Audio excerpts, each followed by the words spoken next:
शिक्षक अभ्यर्थियों ने उठाई आवाज, मेरिट लिस्ट निर्माण में भाषा का अंक बने आधार, अन्यथा टीआरई 2 शिक्षक भर्ती की प्रक्रिया रुकने की पूरे आसार। दूसरी तरफ बीएड वालों के बचाव में उतरी बिहार सरकार, प्राथमिक शिक्षा निदेशालय ने पत्र किया जारी विद्यालय वार। नमस्कार, आदाब और दिल से प्रणाम तमाम शिक्षा प्रेमियों, मैं हूं एसके चौधरी। दोस्तों, इन तमाम मुद्दों पर आज के वीडियो में हम विस्तार पूर्वक चर्चा करने जा रहे हैं। इसके लिए आप तमाम शिक्षक साथी के साथ साथ शिक्षक अभ्यर्थी इस वीडियो के अंत तक बने रहेंगे और जो नए हो वो कृपया मेरे चैनल को सब्सक्राइब कर लेंगे, क्योंकि हम आपके लिए शिक्षा से संबंधित विभिन्न प्रकार की ताज़ा खबर और बिल्कुल सत्य घटना प्रत्येक दिन आपके लिए लेकर आते हैं। साथियों, हम आपको बता दें कि इन दिनों शिक्षा व्यवस्था यानी बिहार में शिक्षक भर्ती की प्रक्रिया जो चल रही है, इसमें बीपीएससी ने टीआरई 2 की प्रक्रिया को फंसा दिया है। वो इस रूप में कि आए दिनों 2 दिन पहले ज्यों ही बीपीएससी द्वारा भाषा अहर्ता को समाप्त किया गया, तमाम शिक्षक अभ्यर्थियों में एक लहर दौड़ पड़ी। एक तरफ जिन्होंने भाषा में अहर्ता प्राप्त नहीं की थी, उन्होंने खुशी की जश्न मनाई, तो दूसरी तरफ जिन्होंने भाषा के लिए कठोर परिश्रम और मेहनत किए थे, उन्होंने एक आवाज़ उठाना प्रारंभ कर दिए। और उठाना जायज़ भी है दोस्तों, क्योंकि बहुत सारे ऐसे अभ्यर्थी थे जिन्होंने हिंदी विषय के लिए, भाषा विषय के लिए बहुत मेहनत किए थे और उस मेहनत के आधार पर उन्हें आशा भी था। आखिर कंपटीशन का मतलब क्या होता है? जब कंपटीशन ही ना हो अभ्यर्थियों के बीच, तो प्रतियोगिता परीक्षा का कोई आधार ही नहीं रह जाता है। और बीपीएससी द्वारा इसी कंपटीशन को समाप्त कर दिया गया है, तो निश्चित है कि तमाम अभ्यर्थियों में आग भड़केगी और गुस्सा दौड़ेगा। तमाम अभ्यर्थियों की मांग बस एक है कि मेरिट लिस्ट के निर्माण में भाषा के प्राप्तांक को जोड़ दिया जाए। एक तरफा हितों का ख्याल रखा गया है कि जिन्होंने भाषा में अहर्ता प्राप्त नहीं की, उनके हितों का ख्याल रखते हुए भाषा अहर्ता को शून्य कर दिया गया, तो दूसरी तरफ जिन्होंने भाषा में मेहनत की और सफलता प्राप्त की, उनके लिए भी हित का ख्याल रखा जाना चाहिए था। और इससे यही होता कि तमाम अभ्यर्थियों के जो मांग है वो निश्चित रूप से पूरे हो जाते। वो इस रूप में कि 150 अंकों पर अगर मेरिट लिस्ट बना दिया जाता है, तो निश्चित रूप से तमाम अभ्यर्थियों के हित का ख्याल हो जाएगा। जिन्होंने भाषा के लिए जितना ज़्यादा मेहनत की है, उनको उतना फल मिल जाएगा, और जिन्होंने पार्ट 2 और पार्ट 3 के अंतर्गत भी जितना मेहनत किया है, उसका फल भी तमाम अभ्यर्थियों को प्राप्त हो जाएंगे। साथियों, इसके लिए ढेर सारे लगभग सैकड़ों अभ्यर्थी हैं जिन्होंने कमेंट के माध्यम से हमें बताया है कि अगर बीपीएससी द्वारा मेरिट लिस्ट, बीपीएससी द्वारा टीआरई 2 यानी टीआरई सेकेंड के लिए मेरिट लिस्ट का जो निर्माण किया जाएगा, उसमें भाषा के अंक को अगर समाहित नहीं किया जाता है, कुल 150 अंकों पर मेरिट लिस्ट नहीं बनाई जाती है, तो तमाम अभ्यर्थी मिलकर कोर्ट का शरण लेंगे और उसकी तैयारी उन्होंने पूरी कर ली है। अगर उनके द्वारा कोर्ट जाया जाता है, तो निश्चित रूप से शिक्षक बहाली की प्रक्रिया पर ग्रहण लगेगी और लगभग लाखों अभ्यर्थियों के सपने चकनाचूर हो जाएंगे, और इसका श्रेय जाएगा बीपीएससी को। ये सही है कि बीपीएससी के पास अपना अधिकार है नियम बदलने की, परंतु छात्रों के हितों का ख्याल रखते हुए एक तरफा हितों का ख्याल नहीं रखना चाहिए, और तमाम अभ्यर्थियों को मौका भी अवश्य देना चाहिए था। तो इस वीडियो के माध्यम से हम बीपीएससी के अध्यक्ष अतुल प्रसाद महोदय जी से आग्रह करेंगे कि आप ऐसा कदम उठाएं कि तमाम अभ्यर्थियों के हितों का ख्याल हो जाए, और अभ्यर्थियों द्वारा कोर्ट का शरण नहीं ले जाना पड़े, अन्यथा बीपीएससी को 150 अंकों पर मेरिट लिस्ट नहीं बनाई जाती है, तो तमाम अभ्यर्थियों के हितों का ख्याल रखा जाना चाहिए। और इसके लिए ढेर सारे लगभग सैकड़ों अभ्यर्थी हैं जिन्होंने कमेंट के माध्यम से हमें बताया है कि अगर बीपीएससी द्वारा मेरिट लिस्ट, बीपीएससी द्वारा टीआरई 2 यानी टीआरई सेकेंड के लिए मेरिट लिस्ट का जो निर्माण किया जाएगा, उसमें भाषा के अंक को अगर समाहित नहीं किया जाता है, कुल 150 अंकों पर मेरिट लिस्ट नहीं बनाई जाती है, तो दूसरी तरफ जिन्होंने भाषा में मेहनत की और सफलता प्राप्त की, उनके लिए भी हित का ख्याल रखा जाना चाहिए। और जिन्होंने पार्ट 2 और पार्ट 3 के अंतर्गत भी जितना मेहनत किया है, उसका फल भी तमाम अभ्यर्थियों को प्राप्त हो जाएगा। एक बहुत बड़ी घटना घटेगी शिक्षा जगत में, बिहार के शिक्षक बहाली की प्रक्रिया में, और लाखों के सपने चकनाचूर हो जाएंगे। दूसरी तरफ हम शिक्षक अभ्यर्थियों से इस वीडियो के माध्यम से अपील करेंगे कि आप धैर्य बनाकर रखें और जल्दीबाजी में कोई फैसला ना लेते हुए कोर्ट का शरण नहीं ले, अन्यथा पूरी शिक्षा बहाली की प्रक्रिया स्थगित हो जाएगी और सभी के सपने टूट जाएंगे। साथियों, एक और मुख्य बात है, हम आपको बता दें कि तमाम शिक्षकों की ओर से, शिक्षक अभ्यर्थियों की ओर से हम अपील करना चाहेंगे कि शिक्षक बहाली पर कोई ग्रहण नहीं लगे। इसके लिए सभी को एक मत बनाकर 150 अंकों पर मेरिट लिस्ट निर्माण किया जाना चाहिए। इससे तमाम अभ्यर्थियों के हितों का ख्याल हो जाएगा। आइए दोस्तों, एक और पत्र जारी हुआ है जिसके अंतर्गत बिहार सरकार ने बीएड योग्यताधारी शिक्षकों के लिए कमर कस ली है। उनके बचाव के लिए प्राथमिक शिक्षा निदेशालय ने एक पत्र जारी किया है और उस पत्र के माध्यम से तमाम बीएड योग्यताधारी के शिक्षकों को बचाने की प्रक्रिया प्रारंभ की गई है। आइए हम आपको स्क्रीन पर लिए चलते हैं और बताते हैं कि आखिर वे पत्र क्या है।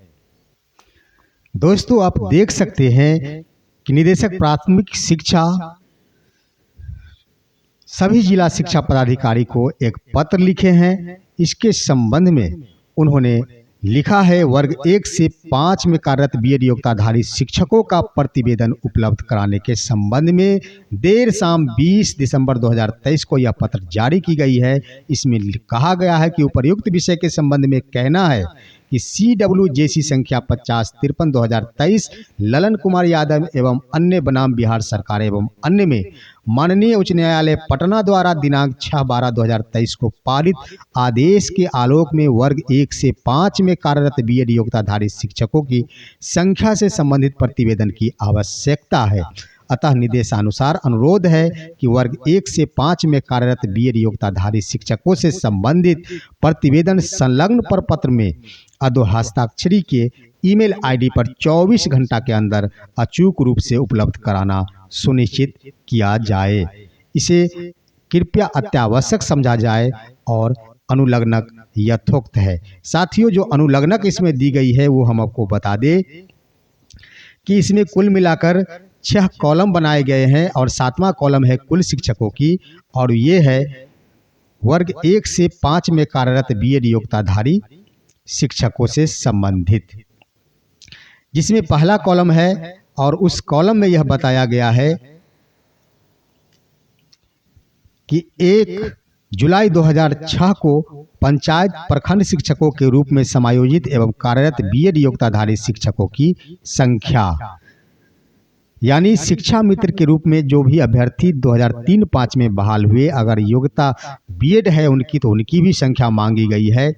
उसके दूसरे कॉलम में है स्थानीय निकायों द्वारा वर्ष 2006-07 में नियोजित एवं कार्यरत बीएड योग्यताधारी शिक्षकों की संख्या। तीसरे कॉलम में है स्थानीय निकायों द्वारा वर्ष 2008-10 में नियोजित एवं कार्यरत बीएड योग्यताधारी शिक्षकों की संख्या। चौथे कॉलम में स्थानीय निकायों द्वारा वर्ष 2012-15 में नियोजित एवं कार्यरत बीएड योग्यताधारी शिक्षकों की संख्या। पांचवें कॉलम में है स्थानीय निकायों द्वारा वर्ष 2019-22 में नियोजित एवं कार्यरत बीएड योग्यताधारी शिक्षकों की संख्या। और छठे कॉलम में है बीपीएससी द्वारा वर्ष 2023 में नियुक्त एवं कार्यरत बीएड योग्यताधारी विद्यालय अध्यापकों की संख्या। तो साथियों, इस तरह से देख लिया जाए तो इस अनुलग्नक के माध्यम से बिहार सरकार कुल 2003 से लेकर 2023 तक जितने भी बीएड योग्यताधारी शिक्षक 1 से 5 कक्षा के लिए शिक्षक बने हैं उनकी संख्या मांगी है। ऐसे में सवाल उठता है कि 2003 से लेकर 2023 तक कुल 20 वर्षों में जो भी शिक्षक 1 to 5 के लिए बहाल हुए हैं, क्या सभी को एक मुश्त हटा दिया जाएगा? नहीं, इतने शिक्षकों को नहीं हटाया जा सकता। आप सभी जान चुके हैं कि वर्ष 2019-22 के अंतर्गत यानी छठे चरण के अंतर्गत जितने भी नियोजित शिक्षक बहाल हुए थे उन्हीं बीएड योग्यताधारी शिक्षकों के ऊपर ये संभव आया था कि उनको हटाया जाएगा, परंतु इसमें पत्र में स्पष्ट लिखा गया है कि तमाम शिक्षकों की संख्या देनी है जो 20 वर्षों से कार्यरत है। साथियों, अगर 1 मिनट के लिए सोच लिया जाए, नंबर 1 की इन शिक्षकों को हटाया नहीं जाएगा, और दूसरी बात कि अगर हटाया जाता है तो इतना ही नहीं, वर्ष 2000 में भी बीपीएससी के माध्यम से एक मुश्त ढेर सारे शिक्षकों की बहाली की गई थी जो कि बीएड योग्यताधारी थी और 1 से 5 में बहाल हुए थे। वे सभी मूल शिक्षक हैं। वर्ष 1999 में भी ढेर सारे बीएड योग्यताधारी शिक्षकों की बहाली हुई थी बीपीएससी के माध्यम से। वे सभी भी मूल शिक्षक हैं। वर्ष 1994 में एक मुश्त 25,000 शिक्षकों की बहाली बीपीएससी के माध्यम से हुई थी और वे सभी भी आज की तारीख में मूल शिक्षक है और 1 लाख रुपए से ऊपर उनकी सैलरी है। उसके अलावा 1989 के भी शिक्षक बीएड योग्यताधारी शिक्षक हैं। तो यहाँ पर सवाल उठता है कि आखिर कुछ भी देनी है, रिपोर्ट ही देनी है, 1 to 5 बीएड योग्यता ही अगर लागू होती है तो क्या सिर्फ व सिर्फ नियोजित शिक्षकों पर लागू होती है? ये स्पष्ट रूप से दोहरी नीति हो सकती है। इसे दोहरी नीति के सिवा और कुछ भी संज्ञा नहीं दिया जा सकता। ये निश्चित है कि अगर किसी भी प्रकार की संशय आती है, ग्रहण आता है इन नियोजित शिक्षकों के ऊपर, बीएड योग्यता के ऊपर, तो निश्चित रूप से इन अभ्यर्थियों द्वारा कोर्ट का सहारा लिया जाएगा और कोर्ट का सहारा इस रूप में लिया जाएगा कि वर्ष 2000, 1999, 1994, 1989 के भी मूल शिक्षक हैं जो कि बीएड योग्यता पर नौकरी कर रहे हैं 1 to 5 के लिए, तो इन्हें भी हटाया जाए। तो ऐसे में अगर तमाम शिक्षकों को हटा दिया जाता है तो बिहार के शिक्षा महकमा में आग फैलेगी और शिक्षा जगत पूरी तरह से चौपट हो जाएगी। तो ये स्पष्ट है कि बिहार सरकार बचाव के लिए, बीएड योग्यताधारी के बचाव के लिए कोर्ट को बीएड योग्यताधारी शिक्षकों की संख्या देने जा रही है और इसके आधार पर यही होगा कि तमाम अभ्यर्थियों को ब्रिज कोर्स, सेतु कोर्स करने की प्रक्रिया प्रारंभ होगी और सभी के सभी अभ्यर्थी ब्रिज कोर्स के उपरांत मान्य माने जाएंगे।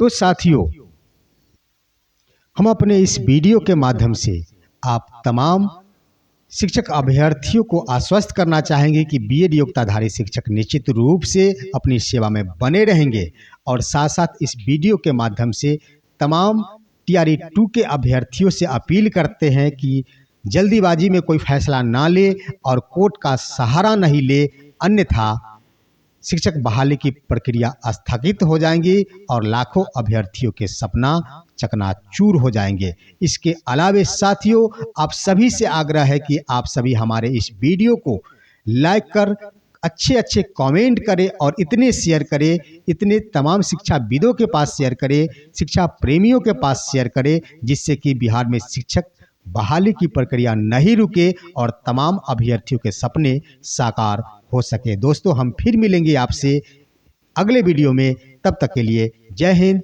नमस्कार।